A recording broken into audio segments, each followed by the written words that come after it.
আর এখন সকলেই জানে যে বিবাড়িয়ার রাস্তা সবচাইতে ভয়ঙ্কর রাস্তা। এই ঢাকা থেকে বের হয়ে তারাবু, রূপসী প্রত্যেকটা জ্যামের এলাকা, এরপরে বেলানগর, ইটাখোলা, এগুলোতে রাস্তায় কাজ চলতেছে ব্রিজের। যাই হোক, আজকে আমি কুট্টাপাড়ার যুবকদের সঙ্গে সমঝোতা চুক্তি করব। কয়টা?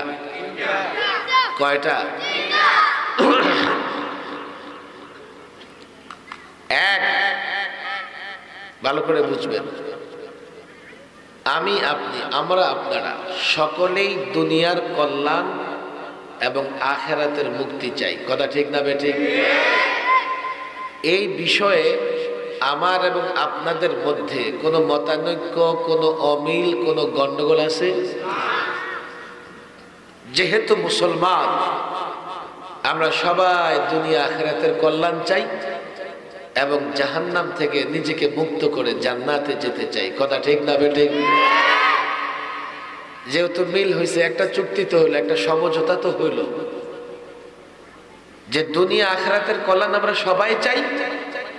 বিদায় যে কাজে দুনিয়া আখিরাতের কল্যাণ থাকবে সেই কাজ আমরা মিলেমিশে করব, সেখানে আমাদের মধ্যে কোনো ঝগড়া হবে না। কথা ঠিক না বেঠিক? না বুঝে কিন্তু দুই দেশ যখন সমঝোতা করে, চুক্তি করে, বুঝে করে না বুঝে করে? বুঝবেন, অনেক মুরব্বীও এখানে আছে, মাদ্রাসার ছাত্র তোমরাও আছো। আমি এখন সারা দেশের যুবকদের সাথে সমঝোতা করতেছি, সারা দেশের যুবকদের সাথে। আমি জানি এই যুবকদের সঙ্গে যদি আমরা কিছু বিষয়ে একাত্মতা পোষণ করতে পারি, কিছু বিষয়ে আমরা ঐক্য তৈরি করতে পারি, তো এই দেশে ইসলামের বিজয় কেউ ঠেকাতে পারবে না।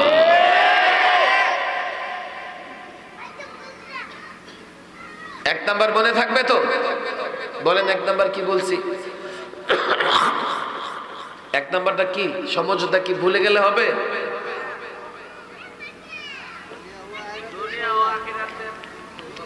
আমরা সবাই দুনিয়া আখিরাতের কল্যাণ চাই, চাই কি চাই না? তবে কিছু মানুষ আছে শুধু দুনিয়া চায়, আছে না নাই? فَمِنَ النَّاسِ مَن يَقُولُ رَبَّنَا آتِنَا فِي الدُّنْيَا وَمَا لَهُ فِي الْآخِرَةِ مِنْ خَلَاقٍ। কোরআনে দুই ধরনের লোকদের কথাই বলেছে। এই যে কোরআন আছে আপনাদের সামনে, আছে না নাই? একদল লোক শুধু দুনিয়া দুনিয়া দুনিয়া। এখন কেউ যদি দুনিয়া চায়, তাকে দুনিয়া দেওয়া হবে এমন কোনো গ্যারান্টি নাই, বুঝবেন? কিন্তু এই গ্যারান্টি আছে, শুধুমাত্র দুনিয়া চাইলে সে আখিরাত পাবে না। আয়াতটা আমি পড়ে দিচ্ছি, সূরাতুল বাকারা 200 নম্বর আয়াত, 201, 203, 202। এই আয়াতগুলো আমাদের কাছে খুবই পরিচিত। কোরআনুল কারীম আছে, দেখে মিলাই দিবেন আপনারা। একদল মানুষ শুধু দুনিয়া চায়। আল্লাহ কি বলেন? দুনিয়া পেতেও পারে, নাও পেতে পারে। দুনিয়া যে পাবে কোনো গ্যারান্টি নাই। বাকি গ্যারান্টি দিয়ে বলা যেতে পারে সে আখিরাত পাবে না। এই জন্যে যারা দুনিয়া চায়, কেউ কেউ তো দুনিয়া পায়, তবে অধিকাংশ মানুষ দুনিয়া থেকেও বঞ্চিত থাকে। আমরা মনে করি ইউরোপ আমেরিকার সব মনে হয় ধনী, সম্পদশালী, এই সেই। ইউরোপ আমেরিকার কিছু রাষ্ট্র আছে ধনী, বা ইউরোপের ম্যাক্সিমাম রাষ্ট্র ধনী। আবার এখন আলোচনা গভীরে গেলে সময় লেগে যাবে। আরে যার বাড়ি গাড়ি ধন সম্পদ থাকে সে ধনী না, যে শান্তিতে থাকে সেই ধনী। কথা ঠিক না বেটে? আপনি মনে করেন আপনি বিশাল এক বাড়ি বানাইছেন, খেয়াল করেন বাড়ির ভেতরে বিশাল কামরা তৈরি করে, এসি, এয়ার কন্ডিশন সব ঠিকঠাক, এই সবগুলো করেছেন বটে, এগুলো চাবায় খাওয়া যাবে না। এগুলো করেছেন, যাতে শান্তিতে একটু ঘুমাইতে পারেন, আরামে থাকতে পারেন। সব করার পরে যদি শান্তিতে না থাকেন, এগুলো কোনো কাজে আসবে? প্রকৃত শান্তিতে নাই তারা। এক ধরনের লোক, আরেক ধরনের লোক হচ্ছে ومنهم من يقول ربنا آتنا في الدنيا حسنة وفي الآخرة حسنة وقنا عذاب النار। এটা একটা দোয়া। রাসূল সাল্লাল্লাহু আলাইহি সাল্লাম যখনই হাত তুলতেন এই দোয়া পাঠ করতেন, আল্লাহর কাছে চাইতেন। সূরাতুল বাকারা 201 নম্বর আয়াত। এই আয়াতে বলা হয়েছে একদল মানুষ যারা দুনিয়া এবং আখিরাতের কল্যাণ চায় তারাই মুমিন। তাহলে আমি আপনি মুমিন হয়ে থাকলে এই কথার উপরে একমত হতে হবে যে আমরা সকলে দুনিয়া আখিরাতের কল্যাণ চাই। কথা ঠিক না বেঠিক? এই কুট্টাপাড়ার যুবকেরা আমার দিকে ভালো করে তাকাও। 2 নম্বর চুক্তি, সমঝোতা তোমাদের সঙ্গে। এই যে দুনিয়া আখিরাতের কল্যাণ কোন পথে আসবে? ডেমোক্রেসি দিয়ে আসবে? ডেমোক্রেসি বুঝো তো? গণতন্ত্র। গণতন্ত্র দিয়ে আসবে? ধর্ম নিরপেক্ষতা দিয়ে আসবে? সমাজতন্ত্র দিয়ে আসবে? জাতীয়তাবাদ দিয়ে আসবে? কোন তন্ত্র মন্ত্র দিয়ে আসবে না। শান্তি আসবে ইসলাম দিয়ে। কথা ঠিক না বেঠিক? জেনে বুঝে চুক্তি করো, চুক্তি লঙ্ঘন করতে পারবা না। কিন্তু আমি মৌলবীর সঙ্গে চুক্তি হচ্ছে এমন না, তোমাদের চুক্তি হচ্ছে কোরআনের মাধ্যমে আল্লাহর সঙ্গে। আমি মৌলবী সাহেব শুধু ট্যাপ রেকর্ডারের মতো তোমাদেরকে শুনিয়ে যাচ্ছি। যেহেতু কোরআন সুন্নাহয় এই চরিত্রের কথা বলা হয়েছে, তোমাদের চুক্তি হচ্ছে সরাসরি কার সঙ্গে? তাহলে দুনিয়া আখিরাতের কল্যাণ আসবে ইসলামের পথে। কথা ঠিক না বেঠিক? এই কথায় আমরা একমত না? তাহলে কয়টা কথা একমত হইলাম? আরো জোরে, আরো জোরে, আরো জোরে, আরো জোরে, ভালো করে বুঝেন। 3, এই কথায় একমত হন যে ইসলামের কথা, ইসলামের পথে দুনিয়া আখিরাতের শান্তি আসবে। সে ইসলামের কথা ওলামায়ে কেরাম নির্দ্বিধায় নির্ভয়ে বলবে। এ কথায় আমরা একমত আছি কি আসি না? কথা কিন্তু বুঝেন নাই মনে হয়। এ কুট্টাপাড়ার যুবকেরা 3 নম্বর সমঝোতা এটা হোক যে ইসলামের কথা যাতে ওলামায়ে কেরাম নির্ভয়ে নির্দ্বিধায় বলতে পারে। কেন? যদি ওলামায়ে কেরাম নির্ভয়ে নির্দ্বিধায় ইসলামের কথা না বলতে পারে, তোমার সামনে ইসলাম তুলে না ধরে, তো ইসলাম যে দুনিয়া আখিরাতের শান্তির কথা বলে সেটা তো তুমি বুঝতে পারবা না। কথা ঠিক না বেঠিক? দেখো রে যুবক, এই কথাগুলো বলার মতো সাহসও একটা সময় ছিল না। আমি গত 16 বছরে 3 বার সরকারি মেহমান ছিলাম। 11তে, এরপরে 12, 13 না 13, 14, এরপরে সর্বশেষ 21, 22 দেশের একটা অংশ। খুব আরাম লাগে জেলে থাকতে না? বছরের পর বছর জেল খেটেছি। আমার একটা কথা তোমরা বের করে দেখাও যে আমি সেই কথাটা অন্যায় বলেছি। আমার একটা শব্দ বের করে দেখাও যে শব্দ আমার উস্কানিমূলক ছিল। আমার একটা শব্দ বের করে দেখাও যে কথা আমি জাতির কল্যাণের জন্য বলি নাই। আমি প্রত্যেকটা কথা জাতির কল্যাণের জন্য বলেছি, অথচ মাসের পর মাস আমাকে রিমান্ডে রাখা হয়েছে। একটাই অপরাধ, আমি পূর্ণাঙ্গ ইসলামের কথা বলেছি। তোমরাই বলছো আরে আলেম যদি ইসলামের কথা না বলে ইসলাম কোত্থেকে? ডাক্তার ইঞ্জিনিয়াররা ইসলাম শেখাবে? এই 3টা চুক্তিতে চুক্তিবদ্ধ হও। কাল আবারও এমন হতে পারে তোমার দল ক্ষমতায় যাবে, তুমি আমার কণ্ঠ চেপে ধরবে। তোমার দল ক্ষমতায় যাবে, তুমি বলবে কোরআনে রাজনীতি নাই। যদি কোরআনে রাজনীতি না থাকে, তুমি মুসলমান রাজনীতি কেমনে করো? কোন মুসলমান তো কোরআনের বাইরে কিছুই করতে পারে না। আর তুমি কি দেখো না, খোদ রাসূলুল্লাহ রাষ্ট্র পরিচালনা করেছেন।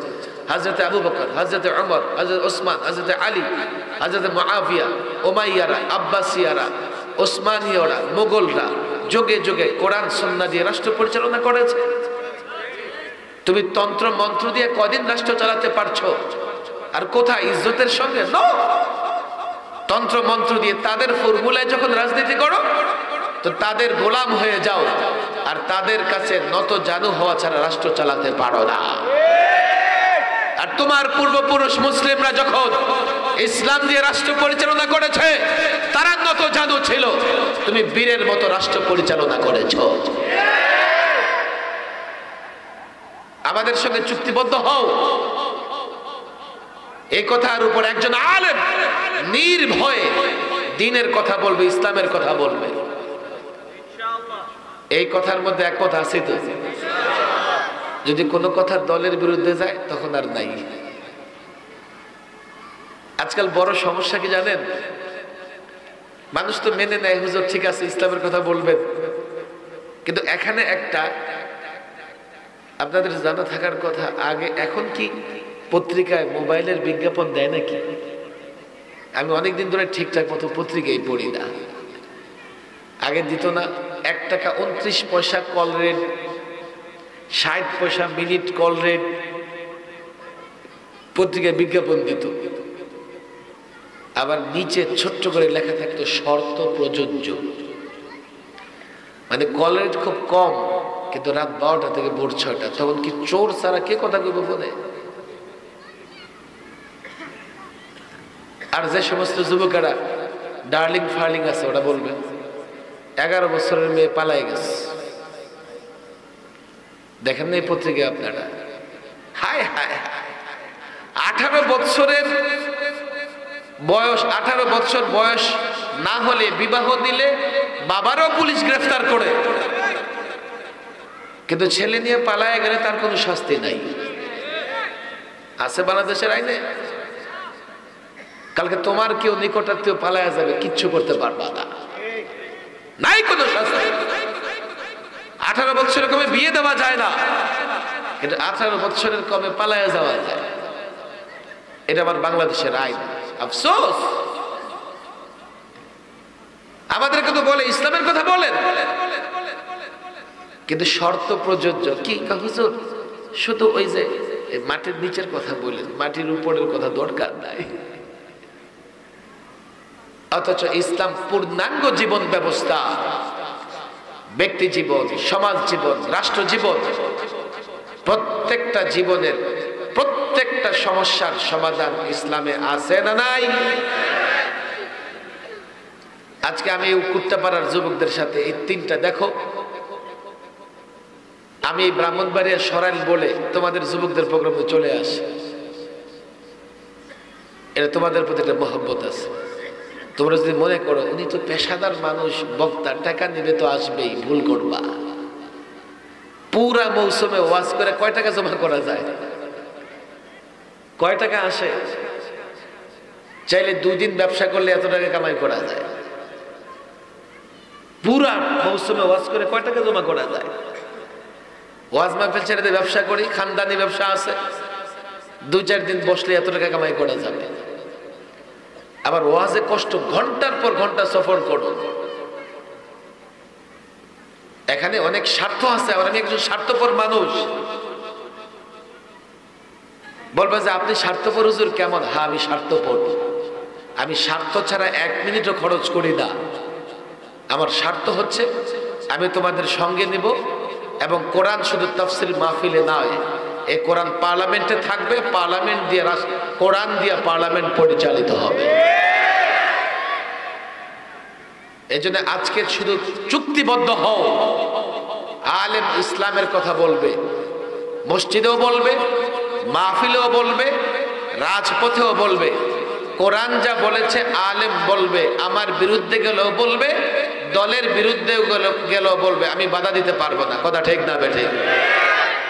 কিন্তু সমস্যা আছে একটা, তোমাদের একটা যৌক্তিক প্রশ্ন আছে, সেটা কি হুজুর তাহলে আপনারা কি ওয়াজ মাহফিলের নামে রাজনীতি করবেন? আমরা ওগুলো মেনে নেব? ভাইরা আমার দিকে তাকাও, ওয়াজ মাহফিলে যদি রাজনীতি না করা যায় তো রাজনৈতিক নেতা ওয়াজের মঞ্চে কেমনে যায়? বাংলাদেশের প্রত্যেকটা মাহফিলে দেখবেন ওই এলাকার রাজনৈতিক নেতা গিয়া যেই দল ক্ষমতায় থাকে কিংবা নির্বাচন আসলে সব দলের নেতারা ওয়াজের মঞ্চে যায় কি যায় না? তো ওয়াজ মাহফিলে রাজনীতি করা না গেলে রাজনৈতিক নেতা কেন আসবে?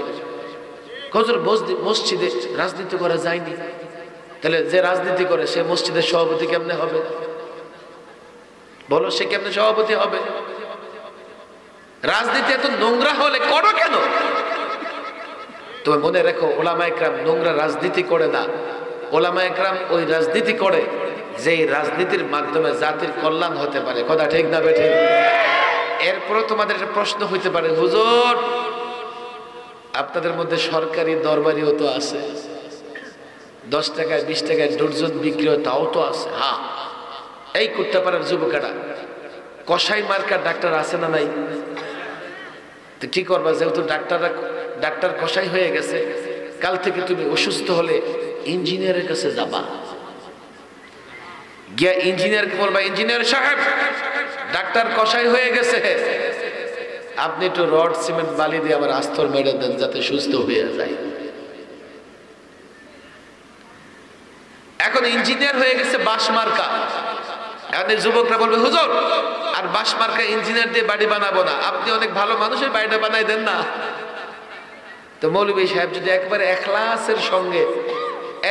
এখলাসের সঙ্গে তোমার বাড়ি বানায় দেয়, রড সিমেন্টও নষ্ট হবে, আবার ছাদ ভেঙে পড়ে তোমার মাথাটাও ফাটবে। আমি বলি না যে কোনো আলেম দরবারি হবে না, কোনো আলেম বিক্রি হবে না, তো মনে রেখো 99.99 আলেম, অধিকাংশ আলেম জামাতে ওলামাদের দল, ওলামাদের জামাত কখনো হক থেকে বিচ্যুত হবে না। কেন? কিয়ামত পর্যন্ত দ্বীন হেফাজতে ওলামাদেরই ভূমিকা রাখতে হবে। বনি ইসরাইলে গ্রামে গ্রামে নবী এসছে, এখন তো নবুয়তের দরজা বন্ধ।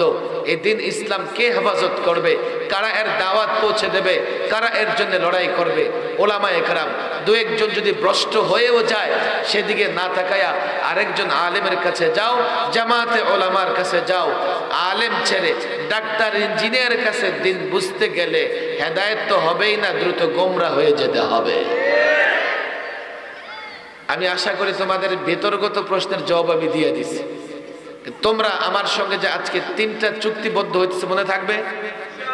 সমঝোতা কয়টা হইতেছে? আরে বলেন কয়টা? এটা মনে না রাখলে সামনে কিন্তু আমি আর ওয়াজ করব না। এদিকে আসলে আগে জিজ্ঞেস করুন, তোমাদের সাথে 3টা সমঝোতা হয়েছে, 3টা মিল ঘোষণা হয়েছে, আগে বলো।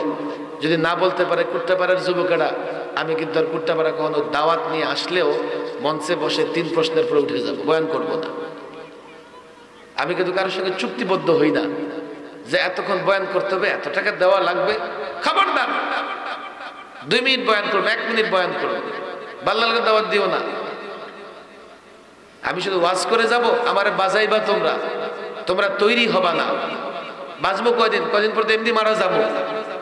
তা তোমরা তৈরি না হলে আমি সংগ্রাম কাদের নিয়ে করবো? বলো যে সংগ্রাম দরকার নাই, আপনি খালি ওয়াজ করেন, অন্য বক্তার এনে ওয়াজ করাও। আমি সংগ্রামের বাইরে শুধু ওয়াজ বিক্রি করব না।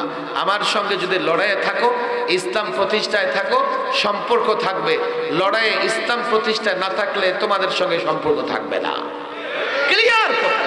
মাদ্রাসার ছাত্র, আলেম ওলামা, আমি আজকাল ক্লিয়ার বলি এই কথাগুলো। বয়স তো অনেক হয়েছে, কম না, 50-এর কাছাকাছি। কয়দিন বাঁচবো আর? কয় টাকা পয়সা মানুষ দিবে? টাকা দিয়ে কি করব? একটা শব্দ রাসূলুল্লাহ, খোলাফায়ে রাশিদিন, সাহাবায়ে কেরাম যেভাবে রাষ্ট্র পরিচালনা করেছেন কোরআন দিয়ে, আমরা কোরআন দিয়ে রাষ্ট্র পরিচালনা করতে চাই, কথা ঠিক না বেঠিক? যদি কোরআন দিয়ে রাষ্ট্র পরিচালনা করতে না পারো, শান্তি আসবে না। ঘুরে ফিরে একদল আরেক দলের মারবে, শান্তি আসবে না। দুনিয়াও বরবাদ হবে, আখিরাতও বরবাদ হবে। অথচ তোমরা চুক্তিবদ্ধ হইছো, আখিরাতের কল্যাণও চাও। এক। দ্বিতীয় চুক্তিবদ্ধ হইছো, কল্যাণ আসবে ইসলামের পথে। কথা ঠিক না ঠিক? তোমরা চুক্তিবদ্ধ হইছো ইসলামের কথা, কোরআন সুন্নাহর কথা। ওলামা একরাম নির্দ্বিধায় বলবে, নির্ভয়ে বলবে, আমরা তাদেরকে বলতে দেব। কথা ঠিক না ঠিক? তিনটা কথা মনে রেখো। মাহফিল তো অনেক রাত পর্যন্ত চলবে। এই কুট্টাপাড়ার যুবক যারা আছো, তোমাদের কাছে অনুরোধ, ওলামাদের সাথে সম্পর্ক রাখো। দেখো, দু চারজন আলেম যদি এমন হয়ে যায় তোমার চোখে ধরা পড়ে সে মন্দ চরিত্রের হয়ে গেছে, তোমরা কখনো হতাশ হবা না। জামাতে ওলামা, ওলামাদের দল, ব্যাপকভাবে আলেমরা কখনোই হক থেকে দূরে সরবে না। তারা হকের উপর থাকবে, ওলামাদের সঙ্গে থাকবে, জামাতে ওলামাদের সঙ্গে থাকবে। আল্লাহ তাবারক ওয়া তাআলা মাহফিলকে কবুল করে নেন। মাত্র তো শুরু, থাকবে তোমরা, কালকেও আসবে। অনেক ওলামা একরাম, বড় বড় আলেমরা আসবে, তাদের বয়ান আমরা শুনবো। আল্লাহ তাবারক ওয়া তাআলা এই মাহফিলকে এই এলাকার হেদায়েতের জরিয়া বানায় দেন। আমাদের সকলকে দ্বীনের জন্য কবুল করে দেন। আমাদের দুনিয়ার পেরেশানি দূর করে দেন, আখিরাতে আমাদের কল্যাণ দান করেন। আমিন ইয়া রাব্বাল আলামিন। ওয়া আখির দাওয়ানা আলহামদুলিল্লাহি রাব্বিল